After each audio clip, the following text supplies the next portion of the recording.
She drove 1,000 miles through the desert to kill him.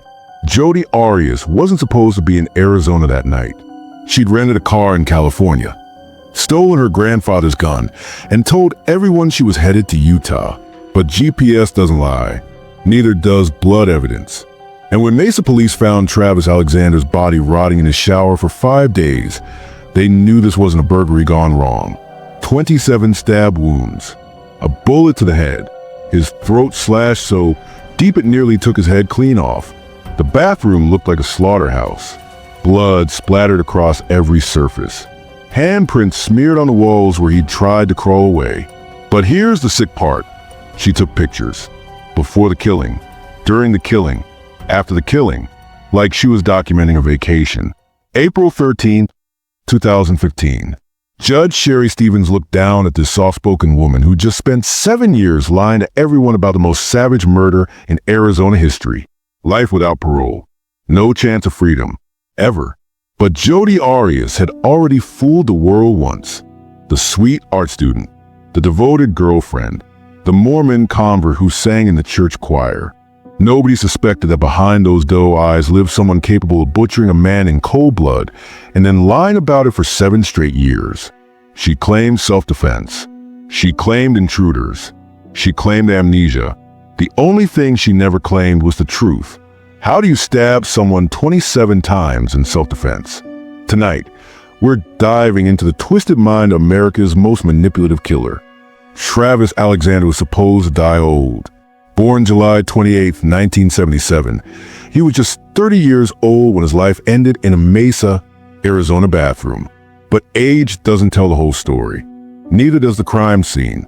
To understand what happened on June 4th, 2008, you have to understand who Travis Alexander was when he was breathing. He was a motivational speaker, a salesman, a devout Mormon who believed in second chances and redemption. The kind of man who had recently finished writing a self-help book to inspire others. He worked for prepaid legal services, selling insurance and legal plans to anyone who'd listen. His friends described him as charismatic, driven, the type of guy who could sell ice to an Eskimo and make them thank him for it. But Travis had secrets. He lived in Mesa, Arizona, in a house that would become his tomb. As a teenager, he dreamed to become a motivational speaker, working various jobs in telemarketing and retail to pay the bills. When he became an adult, he embraced the Mormon faith with the fervor of a convert. He went on missions, dated Mormon girls, lived by the church's strict moral code. Or at least he tried to. Travis had a problem. He was 30 years old, unmarried, and struggling with desires that conflicted with everything he claimed to believe. He wanted to get married someday and have a family, but he also wanted things the Mormon church forbade: physical intimacy, sexual relationships, the kind of passion that could destroy a man standing in his religious community. His friends saw the contradictions. They watched him date multiple women, always searching for someone who could satisfy both his spiritual needs and his earthly desires. Some of them tried to warn him. Others looked the other way. None of them knew he was already in too deep with someone who would kill him for those very contradictions. His friends would later describe the instant connection when he met Jodi Arias. They'd also describe the warnings they gave him, the red flags, the sleepless nights worrying about what she might do. But warnings don't stop bullets, and red flags don't prevent knife wounds. June 4th, 2008, Mesa, Arizona. Travis Alexander should have been packing for Cancun. Instead, he was taking a shower with his killer just steps away. The day started like any other. Alexander was supposed to be on a conference call, but missed it. He had plans to attend a company retreat in Cancun, Mexico, scheduled to leave June 10th with a Mormon woman named Mimi. His friends were already there, trying to plan activities for when he arrived. They were calling, texting, getting worried. They had no idea he was already dead.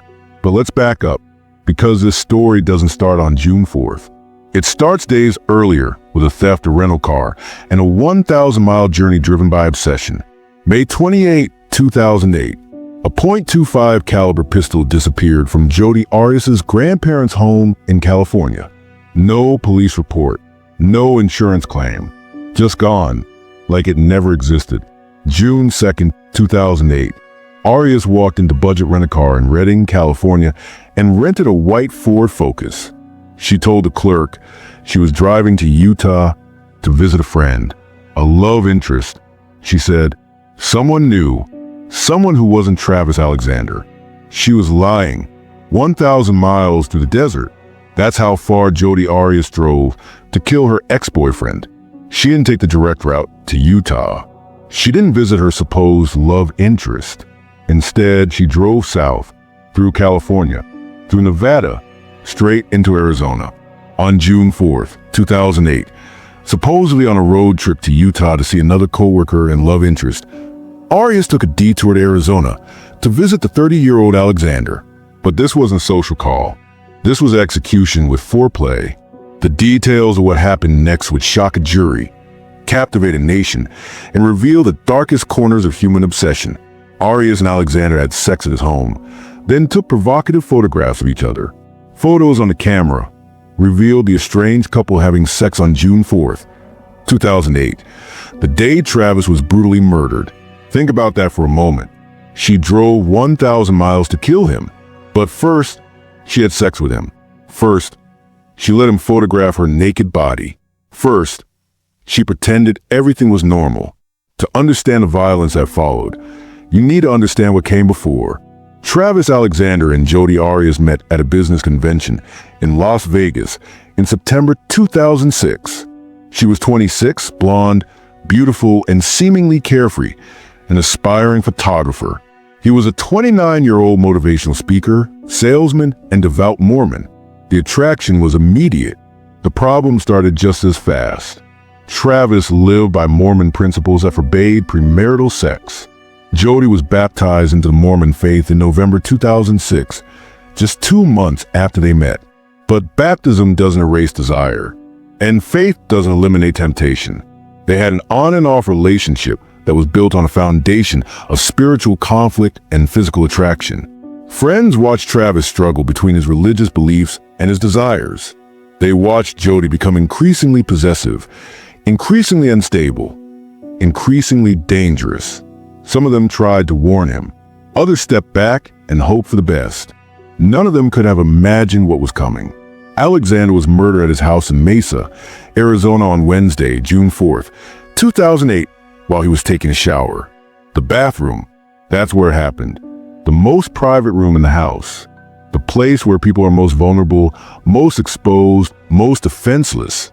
He sustained 27 stab wounds, a slit throat, and a gunshot wound to the head. Medical examiner Kevin Horn would later testify that Alexander's jugular vein, common carotid artery, were severed. 27 stab wounds. Count them. That's not self-defense. That's not passion. That's rage. That's someone who wanted to make sure their victim suffered before they died. The throat wound nearly decapitated him. The gunshot came to his face. He died of a gunshot wound to the head, 30 stab wounds, as well as a slit throat. But here's the part that haunts investigators to this day. She took pictures before the killing, during the killing, after the killing. The camera doesn't lie. Even when killers do, investigators would later recover photographs from Travis's digital camera that told the complete story of June 4th, 2008. Photos of the couple having sex. Photos of Travis alive in the shower, water streaming down his body, unaware that his killer was just feet away. Photos of him injured. Photos of him dying. Photos of the aftermath. Jodi Arias documented her own murder. After 27 stab wounds, a slit throat, and a gunshot to head, most killers run. Jodi Arias cleaned. She tried to wash away the blood evidence. She tried to clean the crime scene. She mixed her blood with his as she attempted to cover her tracks. But blood tells stories that soap can't erase. DNA doesn't disappear just because you want it to. The evidence would later show a mixture of both Travis's and Jodi's blood throughout the bathroom and hallway. Her palm print, her hair, her DNA mixed with his in patterns that painted a clear picture of exactly what happened in that bathroom. After the killing, after the cleanup attempt, after the photography session documenting her own crime, Jodi Arias got back in her rental car and drove away. She drove north toward Utah, where she was supposed to be visiting her new love interest. She made phone calls. She acted normal. She pretended Travis Alexander was still alive somewhere in Arizona, probably getting ready for his Cancun trip. But Travis Alexander wasn't getting ready for anything. He was lying dead in his bathroom, and his killer was already 100 miles away, practicing her alibi. July 15, 2008, exactly 1 month after Travis Alexander's body was discovered, Jodi Arias was arrested at her grandparents' home in California. It was her 28th birthday. Investigators had spent weeks building an airtight case. The physical evidence was overwhelming. The digital evidence was irrefutable. The timeline was complete. They had her DNA at the crime scene. They had her photographed during the crime. They had her lies documented and debunked. When they placed her under arrest, Jodi Arias seemed almost relieved. The game was over. The stories had run out. The evidence had spoken louder than any alibi she could create. During the arrest and subsequent search, investigators seized additional evidence that would further strengthen their case. Computer hard drives containing internet searches about murder methods. Phone records showing obsessive contact with Travis in the weeks before his death. Photographs and letters documenting the troubled relationship. But perhaps most significantly, they found journals. Page after page of Jodi's thoughts about Travis, their relationship, and her growing anger at his attempts to end things with her. The journals revealed a woman consumed by obsession. Someone who couldn't accept that Travis Alexander wanted to move on with his life. Someone who had been planning something for weeks before June 4th, 2008. The formal charges came quickly. First-degree murder. Premeditated murder. The evidence supported the theory that this wasn't a crime of passion or self-defense. This was a planned execution carried out by someone who had traveled 1,000 miles with murder in mind. The state of Arizona announced they would seek the death penalty. The case that had begun with concerned friends' welfare check had become one of the most significant murder prosecutions in Arizona history. The evidence was overwhelming. The crime was brutal. The defendant had lied repeatedly about her involvement. But Jodi Arias had one more story to tell, and this one would captivate the entire nation. Not guilty. Despite overwhelming evidence, despite being photographed at the crime scene, despite her DNA mixed with the victim's blood, Jodi Arias pleaded not guilty to first-degree murder charges. The state of Arizona had sought the death penalty. The evidence seemed ironclad. Most legal experts expected a quick trial and a quicker conviction. They had no idea what was coming. After years of changing stories, first denial, then intruders, then elaborate conspiracies, Jodi Arias finally settled on her final version of events.